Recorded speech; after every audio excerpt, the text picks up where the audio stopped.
Hello, hi, welcome back to No Way. Tell me everything. My name is Jess. I am your host. I'm so happy you're here today. Did you do something to your hair? It looks different. It looks great. You look great. You're glowing. Have you been doing some healing or have you been doing some resting? Tell me what's going on. This has been a challenging period, interesting period. What words do we want to use here? Let's keep it positive. Today, I'm going to talk about something that I've been mulling over for a while, but I really feel like it's really bubbling up. So I'm hoping that means that today will be a little less random rambling and a little bit more intentional talking. I think I already proved it's going to be kind of good with that one. If you're watching and you're like, that's a beautiful brooch that you're wearing, Jess. It looks like a little fuzzy caterpillar. I'm trying this out today. I spent a lot of time editing the audio despite having good equipment. It's still kind of tinny, I feel like. So I'm going to try this little caterpillar microphone and see if it helps because maybe I'm just loud as fuck and that's what happened. Also, if you're watching, do not comment on the state of my kitchen or the Normal bag that's hanging off of my broken vacuum cleaner. This is the only angle I can use for what we're doing today. It's not ideal. Hopefully at some point my greenhouse will be installed and that is supposed to be like my workspace. But for now, eventually I'm going to turn the camera to point a little more downward because today we're going to be doing witchcrafting while I talk about reparenting ourselves. Isn't that fun? I'm going to do something fun and whimsical while I talk about something that's super serious because everything's a balance and a duality. Okay, let's talk about what I'm doing. Came across a video. I can't claim that this is my idea. This is someone else's idea, but I think it's really cute. So I'm going to be inspired by it. I bought these little clear see-through Christmas holiday baubles decorations. What are they called?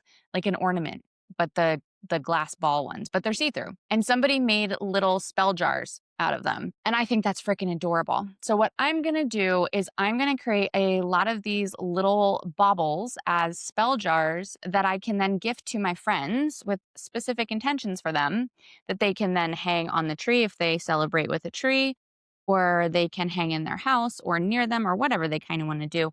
But I just thought it was a really cute holiday gift to give to people. Let me have a sip of my coffee before we get started. There we go. Okay, first things first, what I'm going to do is I want to cleanse the space and cleanse the baubles. So using my beautiful mushroom matchsticks, I'm going to light my incense. In this case, I'm using some aura cleansing incense that has sandalwood, cedar. There's something else in there, but I can't remember what it is. I'm also going to light my candles. When you do a spell bottle, it's not, I always say you can do your own thing, whatever feels right. Most people, though, do seal their spell bottles with wax as a form of closing it. And there's like a general belief that if you open the spell bottle after it's been sealed, that the magic is released into the universe. That being said, I think there's two schools of thought on this. Jesus, this is going to be a task because I still want to be able to talk to you. I don't like just talking into the ether. That doesn't work for me. Let's try this. There's two schools of thought on that because the one hand, in a lot of magic, it is about releasing it into the universe. So like when you create a circle to contain the magic, the point of opening the circle again is to release the energy into the universe so it can get to work. But with spell bottles, a lot of people believe that you seal them, and as long as they're sealed, the magic is working. I go back and forth on this because I'm a huge advocate, as you know, for trusting and believing in your own magic. So I have some spell bottles that I've made that like sit on my altar that are closed, that are still sealed. And I feel like for me personally, my crown is going. I feel like for me personally, that feels like a good intention for a spell bottle. If you're going to be putting it onto an altar or somewhere where it's meant to kind of stay closed to work its intention, I think that makes a whole lot of sense. All right, I'm going to cleanse that one. There we go. Am I going to cleanse all of these in one go? It might be the best idea. How cool. Can you see? I just love watching smoke twirl around in a closed container. Super cool. All right, let's do it. Let's just do all of them in one go because who knows how long this incense will last. And as much as I love smells, I don't think that I can do 2 incense sticks in one day in one space. That's just too much for any one person. Right. back to the spell thing. Right. So when I put it like on an altar or if I give it to somebody, I definitely keep it closed. But I do sometimes feel like breaking the bottle or opening the seal, depending on the intention of the bottle, releases the magic into the universe to work. So if it's like a manifestation bottle, that's not something that I personally would keep sealed. I would break it kind of like when the time felt right or during a ritual or a spell or something. But like, if you're wearing it as a talisman, because some people will put a spell bottle onto a necklace and then wear it around, then you want to keep it sealed, right? Because then the magic is contained and the magic is with you. So I feel like if it's something where you're asking for universal support and it's not tied mostly to your own like brand of magic, maybe that's somewhere where you would want to open it up. But that being said, again, there are lots of interpretations of how to properly do it. And if some people don't even seal it, some people, yeah, like I said, smash it, open it. I think you, again, should do what feels right to you. In this case, obviously, I'm going to tell people to keep it closed because it is a kind of talisman for them, even if they're not carrying it around with them. So yeah, first thing I'm going to do is I'm going to cleanse these little babies with my incense stick, remove any energies that do not belong to myself or to the spells that I want to put into them. And I brought like full arsenal of witch herbs, which so you can't see, but I have Damiana, I have rose petals from my garden, I have lemon balm from my garden, I have crystal salt rocks from the Himalayas, I have blue mallow, I got helichrysum, horsetail, calendula, I have yarrow from my front yard, dittany that I picked up ethically in Crete, and what are you? Wild sage and lavender. So I have a lot of stuff. But I have a lot of different people that I'm making these gifts for, and I have a lot of different spells that I want to do for them because I know them all fairly well. I know what they're working on. So I would really like to, instead of just making a generic blend, which you can do like a generic protection blend or self love blend or something like that. This would be a really lovely idea for a Galentine's Day situation, like making a little self love talisman. How cute would that be? But I'm going to make specific spell bottles intention to what I know that they're working on, that they would like to carry with them into the new year. Ah, I see why it didn't work. It's a little bit wonky on this one, but that's okay. Wonky is still good. Anywho's a what's it? Let's get started on reparenting if I can focus enough for that. I do love doing all these witchcraft things while we have a little chitty chat, but I'm not gonna lie, it sometimes makes it a little hard for me to focus on stuff, but that's why we all love it, right? It's fine. Right. Reparenting. Let me tell you what blend I'm making first. So I'm going to make an ancestral lineage connection blend for a friend who's really looking into and going back into connecting with her ancestors.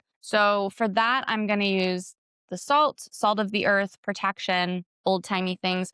I'm gonna use horsetail because it is the oldest living like plant, really, like it's prehistoric. So I'm going to use horsetail so she can connect really deeply into her lineage. I'm going to include some blue mallow. Blue mallow is used for a lot of different things. Like, I mean, I feel like most herbs have multiple uses, right? Like, I have my little herb book here, and I think my herb book, some of them have like, well, they have both the medicinal and the witchcraft uses, but some of them have like, I don't know, like 20 things. So I also like to feel in like what the herbs want to work with me for. But blue mallow is very good for ancestral work, ancestral connection. I'm going to include some calendula and some yarrow because they're both healing, and the work that this person is doing could probably use a little bit of healing in it. I'm going to include a little piecey piece of snakeskin because they're working on releasing some old ancestral patterns that are going on. And I'm going to include I think I'll include some rose from my garden, a little bit of love, and then some lavender. So there's some peace in there. So I'm going to put a bunch of that stuff into my mortar and pestle here and grind it all up. The reason I'm going to do that is because I want to create a blend, but I also want to be able, I really feel like using my hands and directing energy into something is a big part of my magic. So I want to like really give it some time to kind of come together and form this kind of energetic mix of the ingredients and really make it into this like potion, but not what's a dry herb spell word. There's not like what's it called? A blend maybe. I really want it to blend and to really get that energy and that power. So I'm going to do that. Okay. Salt for protection. Use some beautiful yarrow flowers. Ask you to work with my friend on her healing for shedding the past that no longer fits who they are becoming. Beautiful purple blue mallow connecting to our crown chakra and also with their ancestral lineage, horsetail. So they can go deep and far into the lineage, also with constitution and strength and resiliency. Calendula to calm and heal the wounds of the past with love and acceptance, forgiveness of self and others. This is a beautiful bag of lavender that I bought in the summer when we were in Provence in the south of France, where there is a lot of lavender. Oh, God, that's gorgeous. Beautiful. And then, of course, thank you, lavender, for providing some peace with all of this experience. Okay. Actually, normally when we're bringing in something, you go clockwise. I'm actually going counterclockwise with this because I'm wanting to create this energy of turning back time. So as she goes back in the lineage, that these herbs may continue to connect and protect, provide peace and healing, forgiveness and acceptance for what was and what is today, and resiliency to move forward, strength, love, acceptance, and peace. As is my will, so is the way. Perfect. All right. Let's see if I can get these in here. They're very small little baubles. I probably should have gotten the bigger ones. You know, it would be a great idea. Do I have a toothpick? No, hands. All right, I'm going to stuff these. Reparenting our inner child. So you might have heard about reparenting. I feel like it's a pretty common topic these days. And it's very important, I think, because for a lot of us, we grew up with parents who therapy only really happened if something like very traumatic happened to you. Like therapy was not really a thing. Um, and in a lot of ways, therapy was also considered to be for people who are weak or, like, I mean, it's not so much my parents' generation, but even one generation before that, like, there wasn't therapy. There was just insane asylum. You didn't feel good or you were too tired all the time, AKA like depressed or anything. It was just like lobotomy. So for a lot of us that are learning healthier ways to parent our children, reparenting is something that's been coming up a lot. And basically what it means, if you haven't heard of it, is that you have a connection with yourself or your inner child. I mean, there's so many different ways to talk about it. So I would recommend, if you're interested in it, to find someone who speaks about it in the way that resonates with you. But reparenting is this idea of reparenting yourself, giving yourself what needs weren't met in childhood. And so a way this can look, for example, is you get rejected from a job and you immediately spiral into this, I'm worst, nobody ever wants me, I never get chosen, I'm never good enough. And when you were a child, maybe your parents didn't help you come out of that spiral. And so they would just kind of be like, oh, don't worry about it, it's not a big deal. And they didn't acknowledge the feelings that you were having. And so as an adult, when you find yourself kind of feeling like that, there's a couple different ways to do it, which I'll go through it. But the base idea is that you parent yourself in the ways that you need in that moment. So you would say something like, hey, this doesn't say anything about us. There was probably a lot of very qualified applicants, and we are so perfect just as we are. We don't need anyone to make us feel that we're okay. And I understand that we're hurt right now, and we're allowed to be hurt. And we're allowed to be sad because we really were looking forward to that. But we also need to know that I love you. I think you're amazing. I would choose you 1,000 times over. Whatever messaging your inner child needs to hear, right? But what your inner child doesn't need to hear in that moment is, yeah, you totally screwed up on that one question. You could have done better. Like, I mean, I don't know how your parents were. My mom was very loving for the most part, but she was also critical. Her mother was critical. It is something that out of a abundance of love most of the time, we can be overly critical because we want to do better the next time. And so if you grew up with that when you were a kid, so you didn't do well on a test, and instead of, focusing on what you did do well on, they make you practice 500 times the stuff that you didn't, or tell you like, yeah, you should have known that, or you should have studied harder, shoulda, whatever. And that's kind of what leads to these shame spirals, if you will, of like not being good enough and whatnot. So with reparenting, it's very much about giving yourself love and support in that moment as if you were still a child. So when I started working on reparenting myself, like maybe you guys know I'm really bad with time. It might have been like 3 years ago or something at this point. It was right around the time I quit drinking, which was almost 3 years ago. So somewhere around there. One of the things that was really important to me while I was doing it was giving myself just basically love bombing my inner child, giving myself so much love. Sometimes it was just me going into a kind of meditative trance state or closing my eyes and seeing myself as whatever version of my child that wanted to come up and just holding them in that space. So sometimes I would just close my eyes. I would invite my inner child to come forward. And then whatever age they were is the age that needs that love. That's probably where the wound was created. And I would just sit with them and hold them and let them cry. And then when we had calmed down, I would talk with them. And I would like to preface this by saying I'm doing witch baubles right now. So obviously, this is a spiritual woo woo podcast. But if that even sounds very spiritual to you and you're like, okay, that's really crazy, because obviously that's not a thing, I would say try it and see if it works, because I really don't know anybody who hasn't been able to make some sort of connection, and everybody connects deeper differently. So it might not be that you see yourself or feel yourself as a little child. It might just be the feelings that you're meeting. There's no one way to do this work or one way to heal.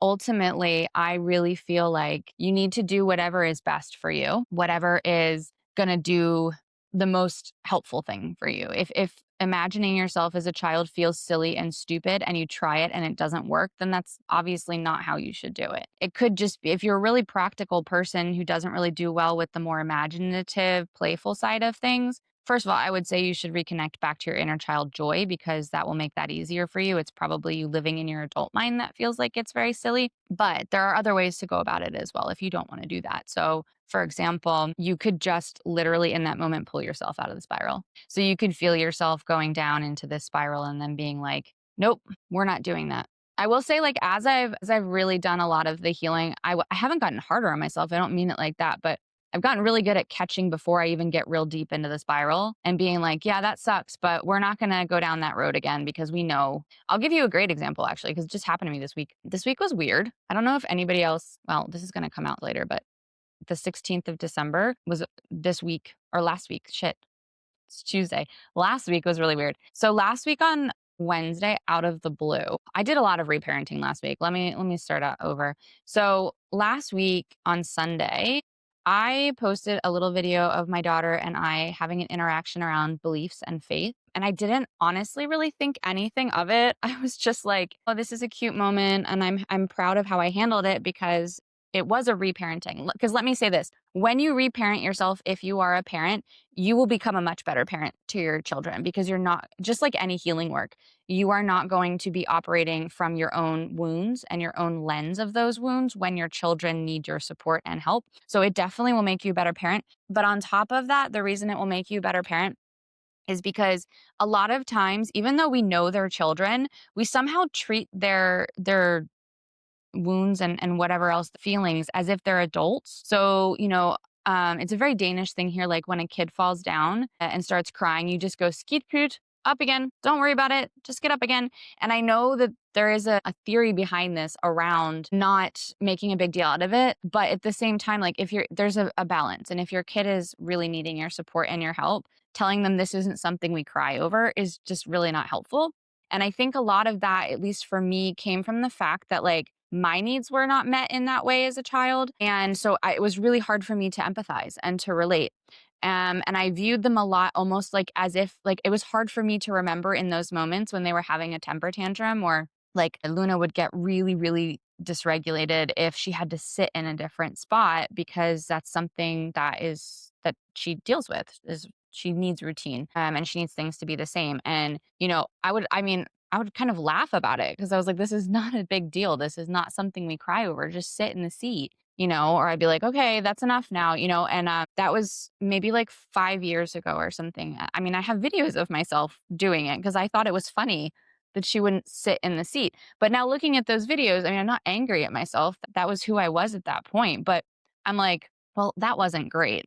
I couldn't empathize and I couldn't understand why this is such a big deal for her. And part of it was because I was viewing her through my adult lens. I wasn't viewing her as a child who needed support and understanding in that moment because something felt really scary to her. I was an adult who was like, this is so stupid. Why are we crying over this?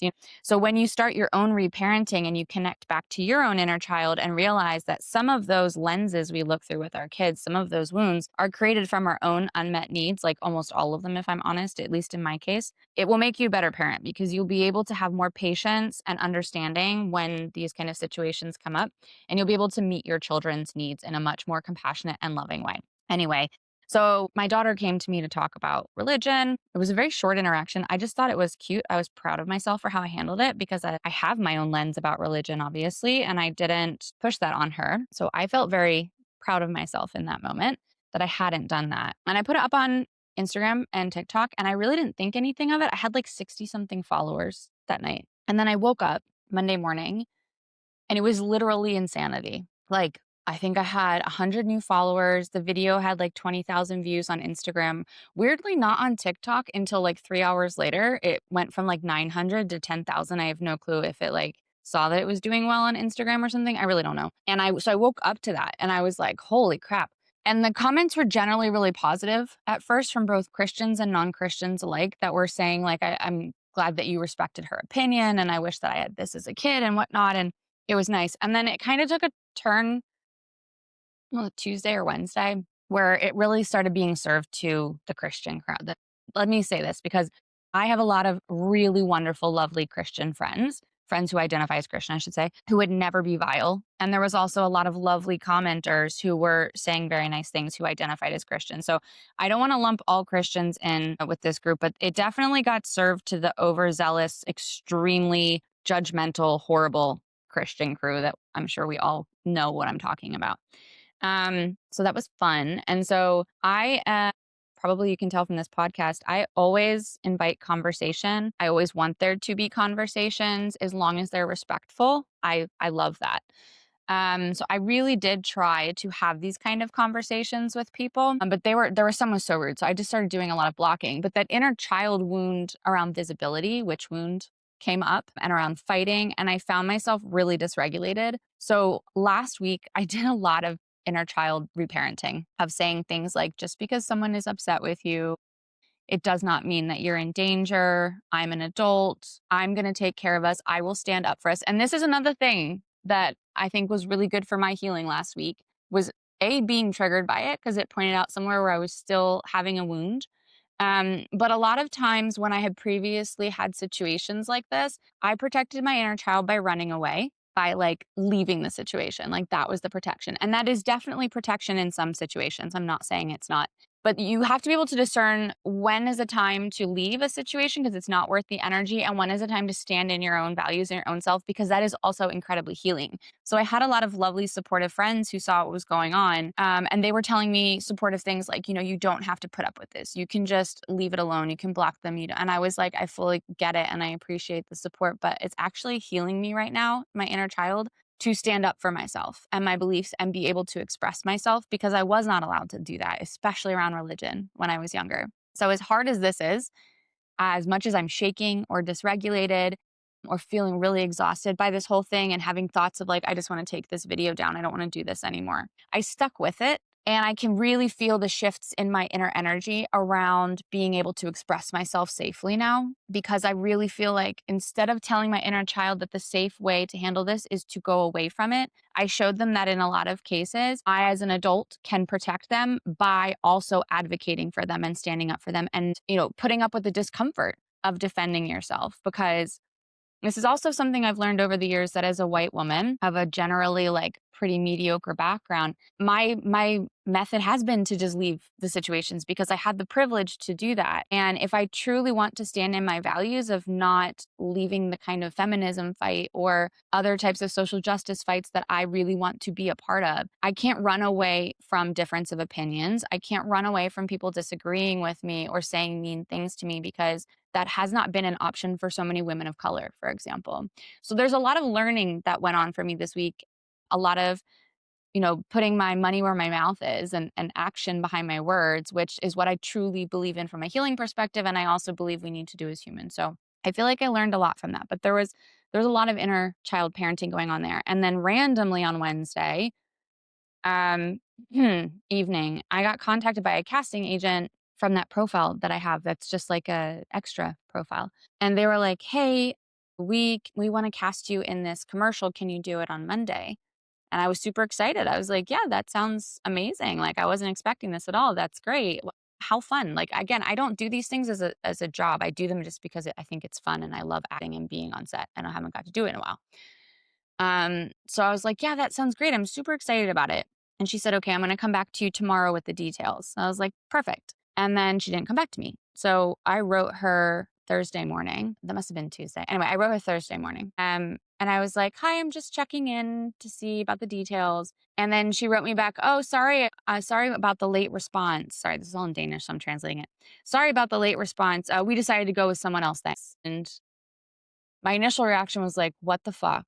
How unprofessional to offer someone the job. Like, what if I had canceled my whole Monday plans and stuff in order to do this? Like, and then to just be like, oh, sorry, you went with someone else. And the thought of like, if I hadn't written to you, would you have even let me know that you went with someone else? Like, why didn't you just ask if I was available and say, let me come back to you if we'll go with you versus we want to hire you? Like, it was a really weird conversation. But again, it brought up these feelings that I struggle with quite often of abandonment and not being chosen and not being good enough because of those things, right? So it was again another chance for me to reparent of, yeah, this sucks. We were really excited about that. That was going to be a lot of fun, but let's find something else fun that we can do together that will make us happy on Friday or sorry, on Monday.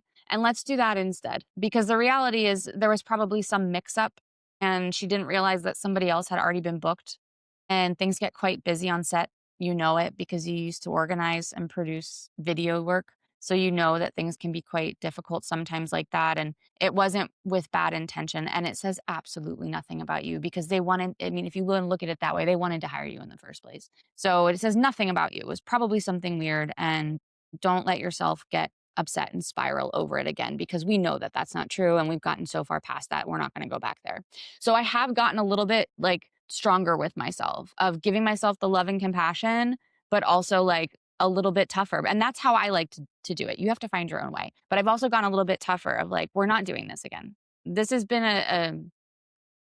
a wound that we've worked on our whole lives and we've really made so much progress. And I don't know astrologically what the fuck is going on right now, but we're not giving into this energy. Side note, I found out that that's exactly what was going on energetically. The end of this year, a lot of the astrological energies are around bringing up all of the things you've kind of already worked through to just remind you a little bit of like, so this way of being, this way of thinking, this right here, that's not what we're doing in the new year. So don't get attached to that. All right, quick break because I have decided, as we've talked, that I want to put a little spell into them as well, like a little scroll spell. So I'm going to grab some papier and I'm just going to silently write a little spell and then I'll roll it up and I'll tell you I just need a minute to like confer with my group here. All right. So I ended up having enough herbs to make 3 little witch baubles. Is that a term? Is there a thing like witch bauble? Is that can I call it that? I like that instead of what did I call it before? Christmas ball? Christmas ornament. Jesus, I'll tell you. I love speaking Danish and English fluently, but my English words are really distant, it feels like. Okay, so I ended up making 3 of these, and I actually have a few friends who are working on ancestral healing at the moment or learning about their own indigenous roots that they have felt very disconnected from. So I now have 3 baubles that I can give out. And the next one that I think I'm going to make is, maybe like a healing one, a healing spell bottle. I have some friends going through some tough times right now. So I think a healing and luck one would be good. Okay. I have 3 little spells. I guess what I'll tell you is that I connected with my inner witch, my child witch, and my guides, myself, obviously my higher self, to make these little spells. And a lot of times when you like look up spells online, they're like nice and rhymey poems. And I definitely do those ones too. Sometimes that's what I'm feeling what comes through. These ones are not. They're almost like a blessing. It's more like talking about winds of change blowing back through ancestral lines and father time meeting you on your journey, leading you to your future from your past, stuff like that. So it's much more like a blessing, I would say, but it's still a spell in my opinion. So I'm going to roll these up. You can see I've placed it in here. I was hoping to put in a crystal into each of the balls, but fun fact, they are harder than they look because I tried to split some crystals off so I could have some slivers, and either I'm not meant to do that or they're a lot harder than I expected because it didn't work, funnily enough. All right, so let's keep talking about reparenting. Whenever you're having any sort of trigger or emotional response or anything, I always say to people, treat yourself like you would your 6-year-old. or something. The most important thing is that you allow yourself the space to heal. And while I'm touching on that, let's just talk about what it means to hold space, because I think a lot of people, when they hear the term hold space, well, they probably cringe now because it's used a lot in like weird or like, I don't know, cringy ways, maybe. But holding space literally just means sitting in the uncomfortableness, because I think a lot of people think holding space means hugging somebody or helping them fix the problem or comforting them so they feel better. It's actually the opposite of kind of that. It's nothing to do with feeling better. You shouldn't be trying to make someone feel better when you're holding space for them. What you're doing when you're holding space is you're sitting in the uncomfortable and the difficult and the grief or whatever they're going through with them and allowing them to experience those emotions while having somebody as like almost a regulation tool to go through this experience with them, but not as like a therapist, not giving advice, not just literally like holding space for someone can just be giving them an ear so they can say what they need to say and not giving any opinions, nothing, just letting them speak it out. It could be holding someone, giving them a very tight hug while they sob and not trying to make them feel better, just letting them get out. Holding space is about sitting in the uncomfortableness of it. So you also have to be able to hold space for yourself. So holding space for yourself in this case, when you're reparenting, is connecting with that part of you and allowing them to feel the gamut of emotions that they need to feel in order to do the healing work. So it's not, hey, kiddo, let's go get an ice cream and you'll feel better. Like that can be part of it afterwards, but that's not the part that you want to do with them like right away. You don't wanna do that. You want them to be able to feel whatever's going on and allow them to pass it. Also, because somatically, like, you have to release those emotions. We've talked about this a lot on the podcast, but you have to actually release them. And when you try to make someone feel better, even though it's well-intentioned, you're not allowing them to process and release their own emotions. You're trying to take that from them, and that's not holding space, that's taking up space. So, hold space for yourself, allow yourself to go through these feelings and just be with yourself, but be there with a loving perspective as well. So once the emotions have passed, once you're able to start processing and integrating where they came from, then you can kind of handle it. So that's kind of your role in holding space as well when you're reparenting, is not to try to tell your inner child what's going on, not to try to help them figure it out. It's to just be with them, let them feel everything, let them express. Like, I'll ask mine after, like, let's go through a scenario that's kind of happened once before. So I could feel that I was really, really sad, but I couldn't really figure out why. Now, so reparenting can happen whenever and whenever. Like, if you feel it's coming from your inner child, reparent. If you feel like it's coming from patterns from childhood, reparent. If there's some sort of like trigger going on and you can feel that it's something that's related to a belief that you have inside yourself, reparent. Like, it's called reparenting because you're kind of doing a job of parenting, but it's not always just related to your inner child, and it's not always related to just a childhood huge wound. Like, you can reparent whenever I have negative thought loops going on, I reparent myself through those. So that's just that term. But one time I felt really sad and I was like, I don't know where this is coming from. So what I did was I went and I connected. Like, I closed my eyes, put on some nice music. I went into the part of myself where I connect to my inner child, and I met up with this version of myself who was quite young. And I said, hey, I feel like we're feeling sad. Do you want to tell me what's going on? And they were just really sad. She wanted to cry. So I sat down on the ground in my meadow where I do my reparenting stuff, where I do most of my inner child work, my wildflower meadow. And I had her come sit with me, and I bundled her up in my arms and I just held her while she cried. And again, for you, it might not look like this. It might not be a visual. It could be a feeling. I have borderline, whatever it's called, when you can't see anything in your mind. Like, I can get glimpses here and there, but I can't visualize clearly like some people. So when I'm saying I see her and I hold her and stuff, it's very much like something going on energetically within me. And I know that that's what's happening, but it's not like there's a video playing. Anyhow, so I held her. I let her cry for a really long time.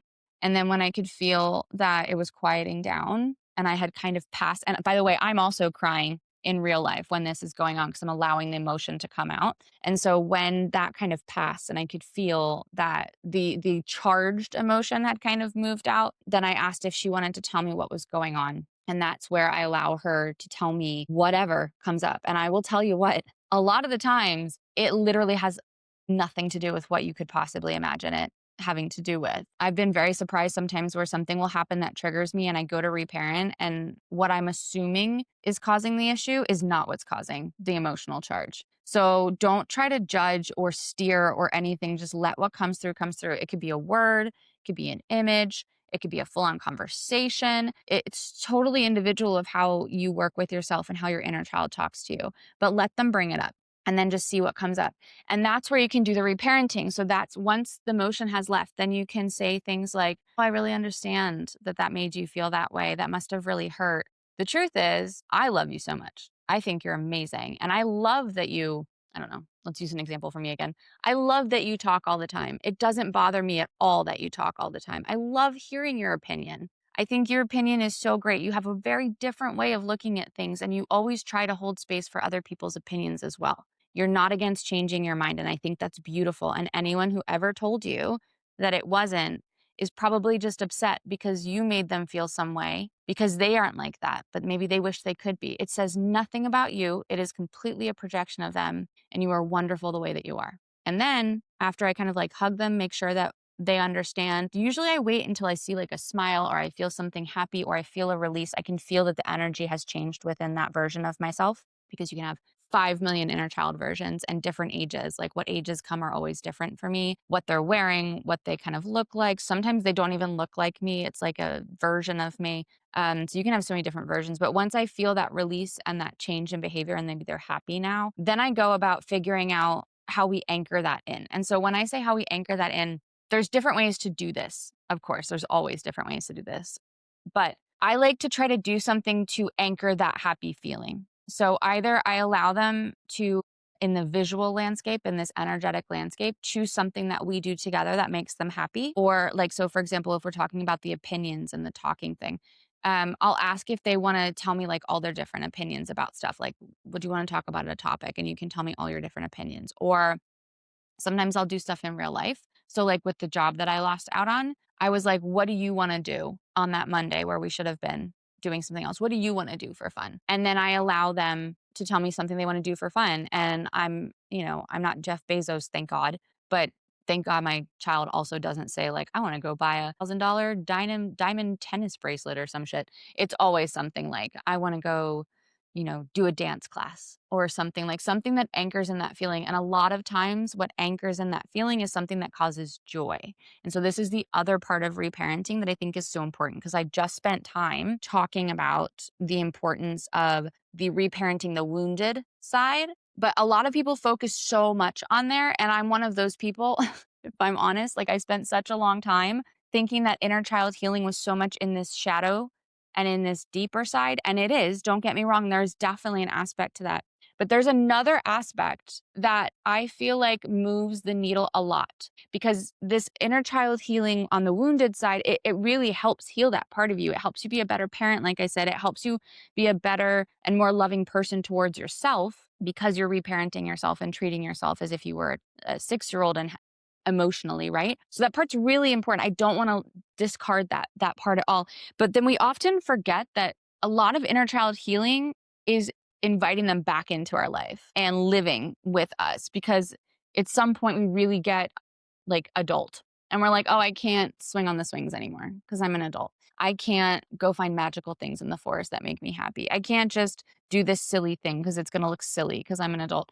And what I've actually found over the past year is that the most healing and change in myself that has made me happier, like let me phrase it this way. For me, the shadow and the wounded inner child has been really beneficial in terms of my belief system. So in terms of these internal beliefs that are holding me back and making sure that I'm okay with being visible, I'm okay with speaking my voice, I'm not worthless, I'm worthy, blah, blah, blah. A lot of that work was done in those moments, but actually going out and doing those things and feeling happy and feeling fulfilled and finding the magic again, all of that actually happened in the embodiment of my inner child. So I feel like you have to have, again, this balance, this duality of both, of having the healing part of it that's based in the wounds, but then embodying this new way of being and allowing your inner child to have a part in your life and see through your eyes and integrate through you. And that's through joy, honestly.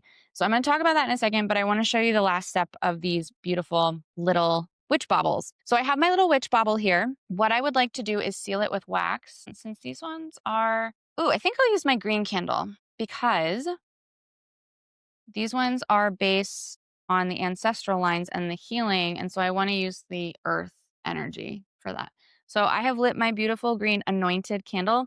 Do you need to anoint your candle? I leave it up to you. I like to anoint my candles. I would say at least if you're going to use your candles for witchcraft purposes like this, not just or doing candle spells or something, I would at least cleanse them. Whether you anoint them by putting a talisman on it, a specific essential oil, whatever, that's fully up to you. This one is anointed in abundance, so it's perfect for earth energy, money spells, abundance spells. So I want to use the earth energy. So what I'm going to do is take my little witch bubble and I have lots of wax here.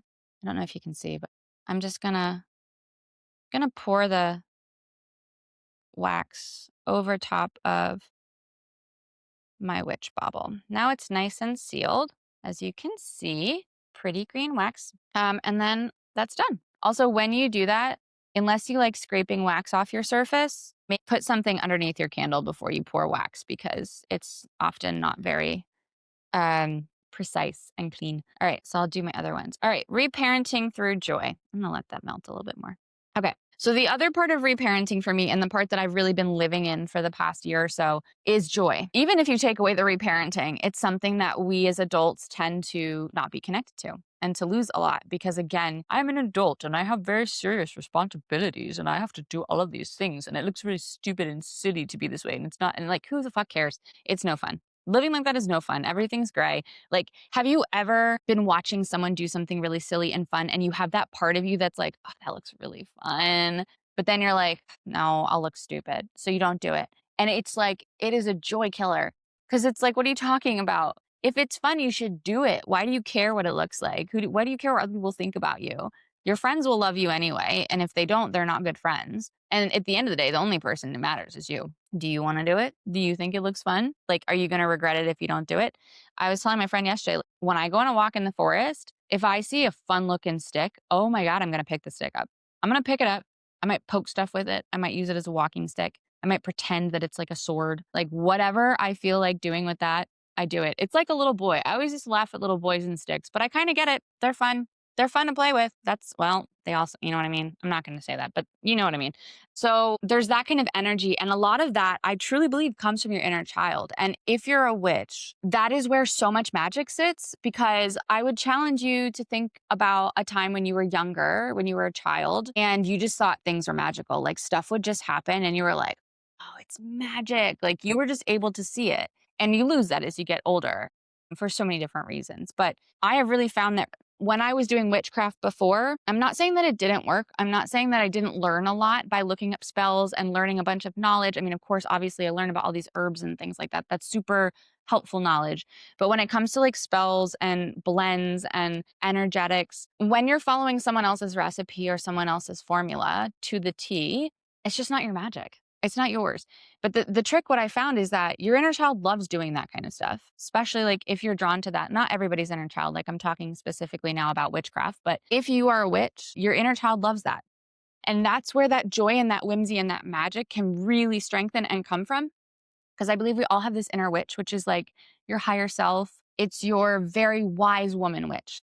I've done a number of inner witch retrievals or reconnections with people, and they usually see them as like an older, wiser woman, right? Which makes total sense because I don't believe there's any new souls here on earth. And so if you're a witch here, you're probably a witch in many lives. And that part of you holds so much knowledge. And so you'll reconnect to that. But a lot of the whimsy and the joy in the magic comes from that inner child, because I believe when you're born, you are so intrinsically connected to the energies and the magic, because you come in forgetting everything, but like I imagine it's a little bit like it's kind of wearing off of you as you get older. But when you're born and when you're young, you still find it very easy to connect to that, even if you don't know why or what you're doing. A lot of us are just very connected. And you hear it a lot with children who say psychic things or telepathic or see ghosts or something like that. There's something there for me that when you're a child, you're just very intrinsically connected. But then at some point you're told to shut that off, or you're shamed, or you think it's silly or it's not cool or whatever. So you stop. And so reconnecting to that part of you kind of bridges this gap between the knowledge from your inner witch and the joy and whimsical way of practicing magic from your inner child.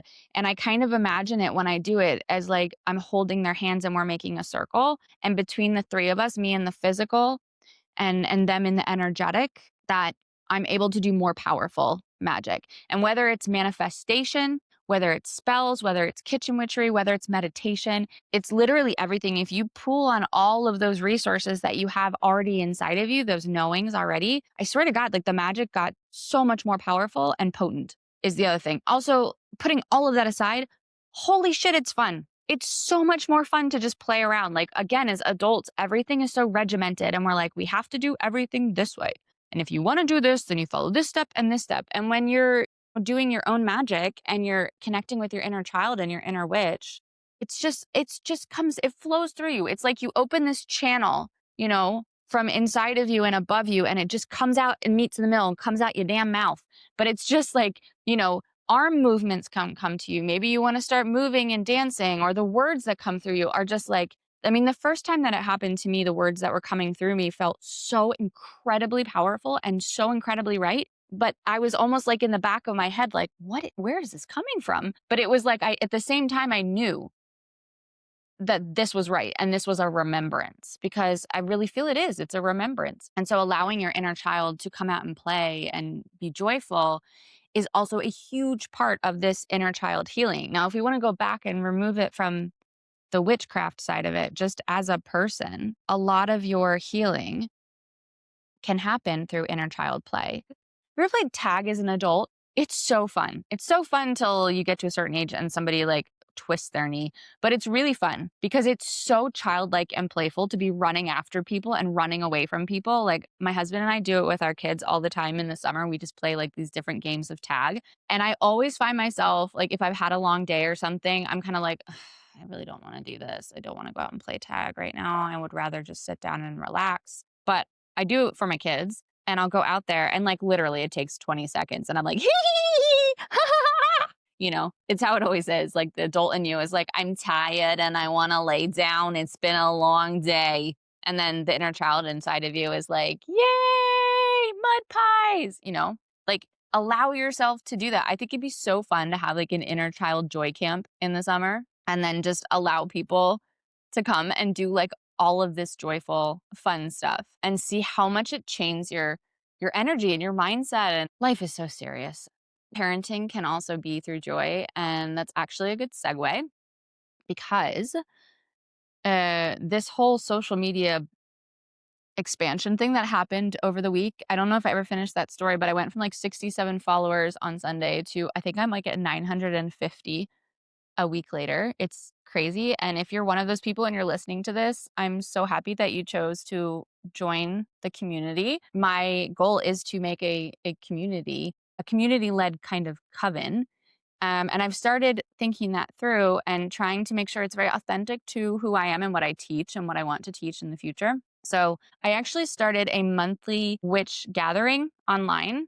We already have one in Copenhagen. So if you're listening to this and you're in Copenhagen and you want to be part of a spiritual group of mostly women, I think there's one man right now, but mostly women, witches and other spiritual types of people who are just interested in it. In Copenhagen, we meet up every third Monday of the month. You can reach out to me. We would love to have you. It's free. We just meet up at a cafe and have some drinks and talk about our lives, what's going on, spiritual stuff. Last night we met up, talked a lot about energies, talked a lot about human design, these witch baubles, talked about a lot of different stuff. And it's just a lovely group of people. So that's in person. But I'm also starting a monthly online coven meetup for any witches or people who are interested in the spiritual side of things, the healing through spirituality, witchcraft side of things.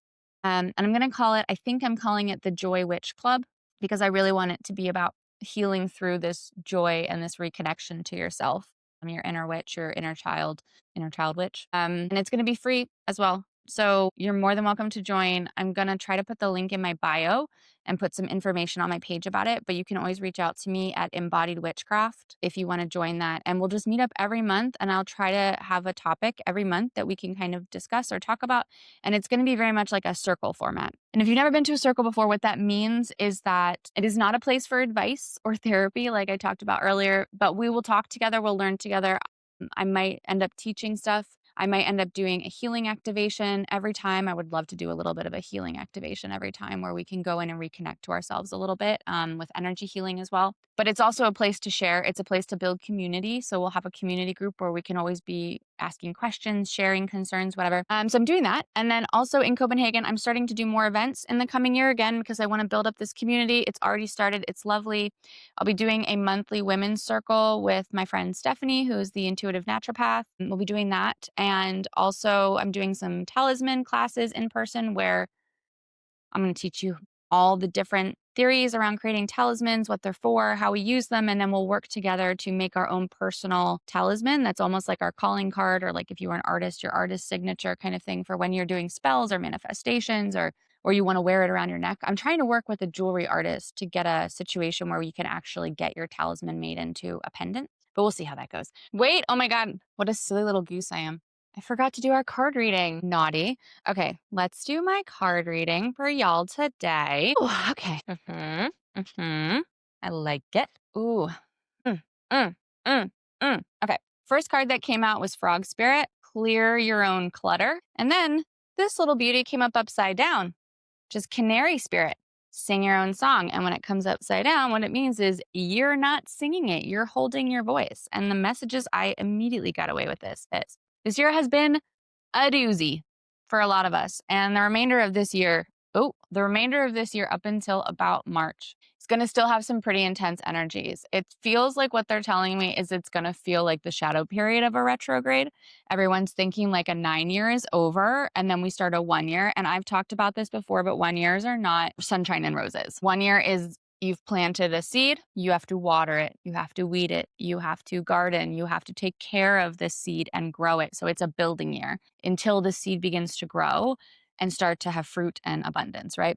So 1 year is not really easy. And what I'm hearing is that it's going to feel like a shadow period. I don't know what's going on astrologically yet. I haven't done a deep dive into anything from 2026. So I'm just telling you what I'm feeling. Take it as it resonates. But so this year was very much like clearing out the clutter, getting rid of the things that are holding you back from clarity, from purpose, from moving into that purpose, from taking the jump, taking the leap, frog spirit, right? So this year has felt a lot like your Maria Kondoing, is that her name? Marie Kondoing your life. And that's how it's meant to be, because just like I talked about weeding the space, you can't really begin to grow new seeds in abundance and in the way that they need to grow if they're being strangled by all these weeds that you're having in your garden. So this is very much about clearing out the clutter. There's very much about like this seed, this ball of knowing of truth. There's a lot going on around that, both in the imagery and in what I'm getting. It's a lot about, oh, okay. I just got like a visual. It feels like for a lot of you, a lot of us, I'll include myself in this because I feel like I've definitely felt this. If you're a parent or you have one of those like junk drawers or like a junk box where you just throw everything into, the issue is that there's like a pearl of wisdom in that junk box, but you can't find it. You can't feel it. You don't even maybe remember it's there because it's so filled up with crap. So this year and this period right now is a lot of like throwing all that crap out of the junk drawer, out of the junk box, right? Looking for this pearl, this seed, this wonderful thing that's buried in there that we can't see or even really realize sometimes that it's there. So it's been a really difficult time because no one likes cleaning for the most part, right? No one likes getting rid of stuff. It's not fun, especially when you put it in a human perspective instead of symbolic, and it's like people and jobs and things that matter to you, but you might not realize are just covering this beautiful pearl that's at the bottom waiting for you, this beautiful bulb, this seed. So this year has been really difficult because it's been a lot of that.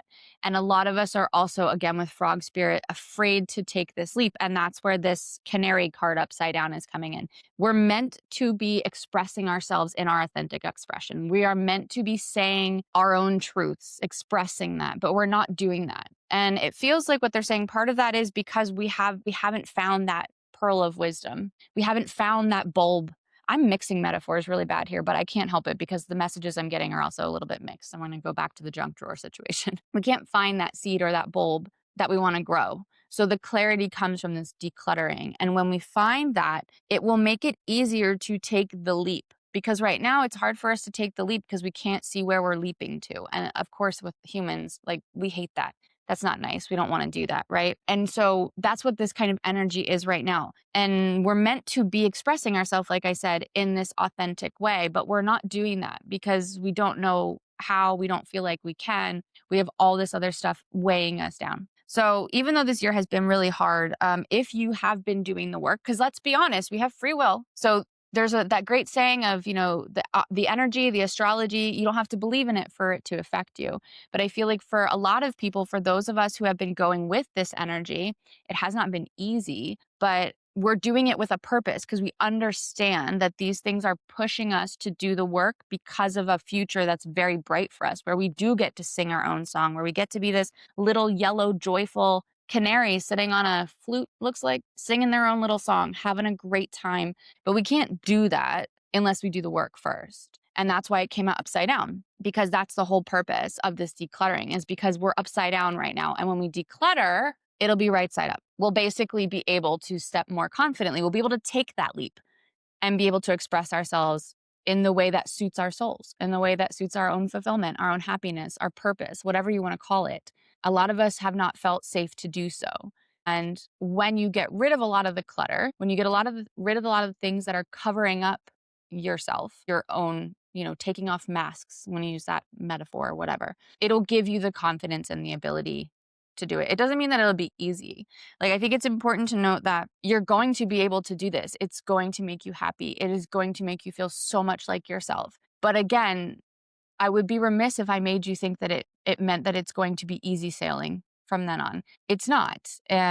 You have to learn to come into your own. You have to learn to stand in your own values, to be able to be yourself, to let yourself really open up and sing. Because the other part of it is that you might declutter your junk drawer or your box and be able to start singing your own song. Be careful that you don't start cluttering it back up again with new stuff, right? Just because the energy is over at some point, like I said, that feels like they're saying there's going to be a bit of a shadow period where, even though it's like January and you think, oh, it's going to change, like there's still going to be a little transition period where it doesn't feel like that. Like, I really feel the messages I've been getting have been a lot around it'll start to loosen up around March. I don't know if that's resonating with you or not. Maybe that's just personally for me, but that's kind of the feeling I'm getting. But you have to be careful that you continue to sing your own song and not let somebody else change your music. Let's say it that way. Because decluttering, as you know, with your own home, with cleaning, it's not a one-time job. You have to continuously be making sure that what you have around you, what you're surrounding yourself with, is aligned with you. And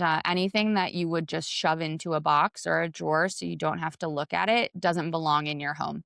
That is enough metaphors, I think, for the day, but you understand what I'm saying. That was Reparenting 101 beginner class, little introduction. I'll probably talk more about it because I want to talk more about finding your joy. In the summer, I did a joy challenge, which was 28 days. It was fantastic. I had a number of people follow along with that on my other account, Jess Solstice. And I think I'll probably do something like that again in January, because January is just it's a hard month, right?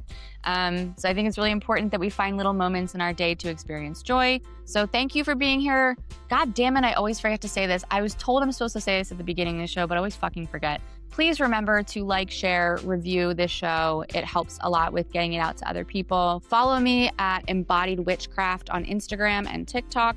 The podcast, all the content and news for this is on Jess Solstice. All of these are linked in the bio. If you want to work further with me on any sort of mentoring in terms of witchcraft or coaching or healing, please go to my website, reach out to me there, and you can always DM me on Instagram. I would love to talk to you. With that being said, if you made it to the end, please go do one thing today that would give you some joy. Maybe ask your inner child what they want to do, and have a wonderful, wonderful week. I love you. I'll talk to you later. Bye.